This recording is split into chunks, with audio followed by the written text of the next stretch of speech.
हाँ तो गाइज़, जो प्रॉमिस किया था 3 महीने पहले कि मैं इस बार करके दिखाऊंगा, उस प्रॉमिस के लिए अब 4 महीने मिल चुके हैं। 27, 28, 29 जून को अपना एग्ज़ाम होने वाला है। 1 महीने एक्स्ट्रा आपको यहाँ पे, लगभग 1 महीने से ज़्यादा आपको एक्स्ट्रा यहाँ पे एसएससी ने दे दिया है।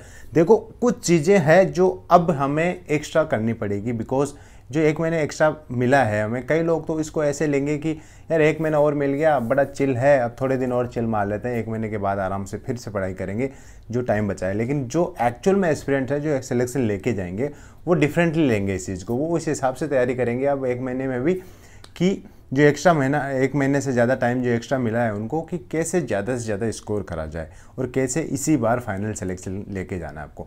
अगर आपका टारगेट है दिल्ली पुलिस सब इंस्पेक्टर, तो देखो टॉप रैंक लानी है। और ये टॉप रैंक में छोटी छोटी चीज़ें बहुत इंपॉर्टेंट हो जाती है ना, कि जो एक्स्ट्रा टाइम मिला है उसको कैसे यूटिलाइज़ करना है। इसमें 3-4 बातें मैं आपको बताऊँगा, कि बातें नहीं है कि क्या क्या करना है अब, या अब तक आप क्या कर चुके हो, उसके अलावा जो ये टाइम बचा है उसमें क्या चीज़ें हमें करनी है, उस पर हम फोकस यहाँ पे करने वाले हैं। सबसे पहले सबसे महत्वपूर्ण बात है मॉक टेस्ट।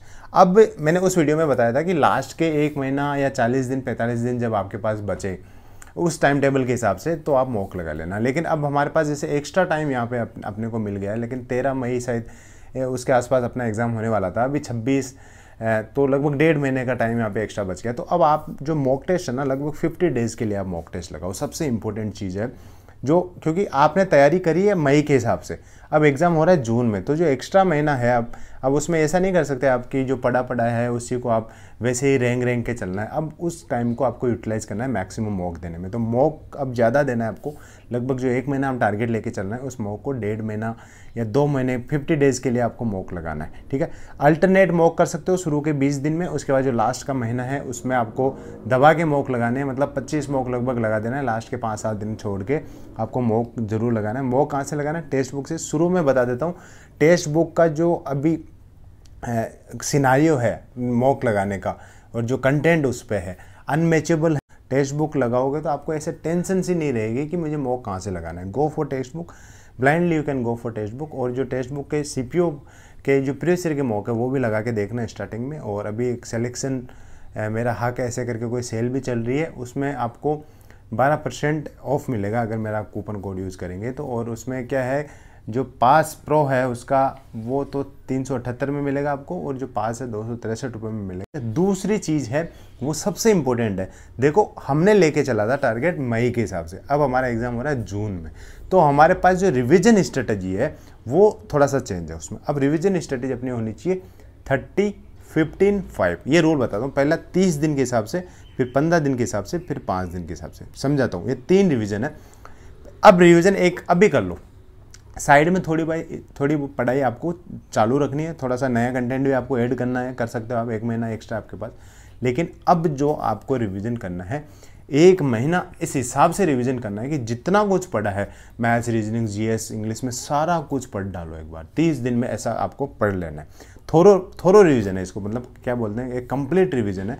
एक एक चीज़ जो भी आपने पढ़ी है सारी एक बार पढ़ डालो। फिर इसी चीज़ को इस हिसाब से सॉर्ट करके आपको चलना है कि सारा कंटेंट जो मैं 30 दिन में पढ़ रहा हूँ, एक बार फिर 15 दिन में मैं पढ़ लूँ वापस। और इसके साथ साथ मॉक और वो एक्स्ट्रा चीज़ है, ये तो लेके चलना है, that is part of revision. ठीक है, उसके बाद इसी 15 दिन के रिवीजन में जब आप करोगे तो 45 दिन आपके पास हो जाएंगे, लास्ट के 5-10 दिन बचेंगे। तो फिर इस हिसाब से लेके चलना है आपको कि 5 दिन में या 7 दिन में लास्ट का रिवीजन में कंप्लीट कर लो। ये 3 रिवीजन अगर आपने मार लिए अच्छे से, और जो आपने पढ़ा है उसके ही मार लिए, ऐसे नहीं नई चीज़ों के, नई की तो चीज़ों का रिवीजन कैसे होगा? क्योंकि अगर आपने ऐसा कर लिया तो गारंटी लिख के देता हूँ, आपका 150 प्लस स्कोर कोई नहीं रोक पाएगा, अगर आपने सच में मेहनत करी है तो। और बाकी देखो, मैं जो बोल रहा हूँ that is looking very easy, but score करना that is not easy at all. मेरे 178 नंबर आए थे प्रीलिम्स में सीपीओ के, और मेरे मतलब जो प्रीलिम्स से पहले ना ऐसी मेंस की तैयारी थी, ऐसा था कि मेंस आज ले लोगे ना आप, तो I can score great marks in mains as well. Mains में सिर्फ इंग्लिश आती है, मेरे 190 मार्क्स थे, बिकॉज नॉर्मलाइजेशन ऐसा कुछ था नहीं उस टाइम मेंस में, एक ही शिफ्ट में पेपर हुआ था। तो आपको इस हिसाब से तैयारी लेके चलना है ना, कि अभी जो रिवीजन आप कर रहे हो पहला 30 दिन में, 30 दिन अच्छा खासा होता है टाइम रिवीजन के लिए। ऐसा नहीं है कि एक एक चीज़ पढ़नी है, आपको सारा पढ़ना है पहले में, दूसरे में उससे थोड़ा सा शॉर्ट करना है, जो चीज़ें आपको समझ आ गई उनको क्यों रिवाइज करना है सेकंड में, और तीसरे में बहुत क्विक रिवीजन। उसके बाद जो तीसरी चीज़ हम लेके चलेंगे यहाँ पे, आपने जो एरर बुक बनाई थी, मैंने तो देखो उस वीडियो में बताया था एरर बुक बना लेना। Error book, what is error book? जो आपने कर रखा है, जो मॉक लगा रहे हो आप, या कहीं पे क्वेश्चन कराया, अपने कोचिंग में कराया, घर पे कराया, प्रैक्टिस करिए, कुछ ऐसा कंटेंट आपके सामने आया जो आपको लगता है आपको डिफ़िकल्टी हो रही है करने में, और वो आपको बाद में बार बार पढ़ना पड़ेगा, क्योंकि कई सारी चीज़ें ऐसी होती है जो फट से हमें याद हो जाती है, फट से हम करने को सीख जाते हैं उसको, मैथ्स का, इंग्लिश का, किसको भी सब्जेक्ट का ले लो। कुछ चीज़ें ऐसी होती है बार बार पढ़ने पे भी हमें पकड़ में नहीं आ रही, तो उसको लिखना था एरर बुक में। अगर आपने वो बनाई है तो उसको रिवाइज़ करो, अच्छे से रिवाइज़ करो, 2-3 बार रिवाइज़ करो उसको, क्योंकि जो ईजी चीज़ें हैं ना सब कर लेंगे भाई, आप भी कर लोगे, आपके साथ दूसरा जो कम पढ़ाई करा है वो भी कर लेगा, और आपसे जो ज़्यादा पढ़ाई करेगा वो भी कर लेगा। लेकिन हमें मास्टरी करनी है वो चीज़ें जो हमें यहाँ दिक्कत कर रही है। यहाँ आपको कोई चीज़ दिक्कत कर रही है तो एग्जैक्ट लेके चलो वो चीज़ एग्ज़ाम हॉल में, अगर आपको दिख गई ना, सेम टू सेम दिक्कत आपको वहाँ पे होने वाली है। तो वो एरर बुक मैंने आपको लगाने को बोला था। कई एरर बुक नहीं बनाते हैं, जैसे मैं एरर बुक के साथ साथ मेरा एक और फंडा था, जैसे मॉक लगा रहा हूँ या कहीं पे क्विज़ कर रहा हूँ, तो उन ऐप्स को मैं संभाल के रखा था, लास्ट तक उन्हीं को यूज़ किया मैंने।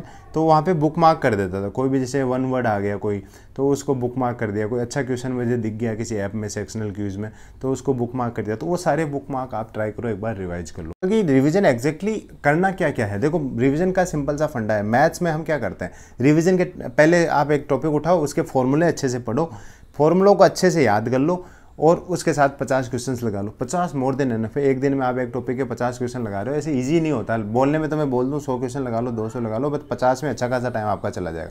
दूसरी चीज़, सेम रीजनिंग में करो, कोई टॉपिक उठाया उसमें फॉर्मूला अगर है, कोई शॉर्ट ट्रिक्स है तो उसको देखो और 50 क्वेश्चन लगा लो, 30 लगा लो, रीजनिंग के 30 लगा लो, 30 में भी अच्छा खासा हो जाएगा। और जो बहुत ही इजी टॉपिक है उनके 10 लगा लो, 5 लगा लो, और जो बहुत ही इजी टॉपिक होते हैं हलवा वाले उनके लगाओ मत, क्योंकि मॉक भी तो आप लगा रहे हो, उसमें भी वो कवर हो जाएंगे।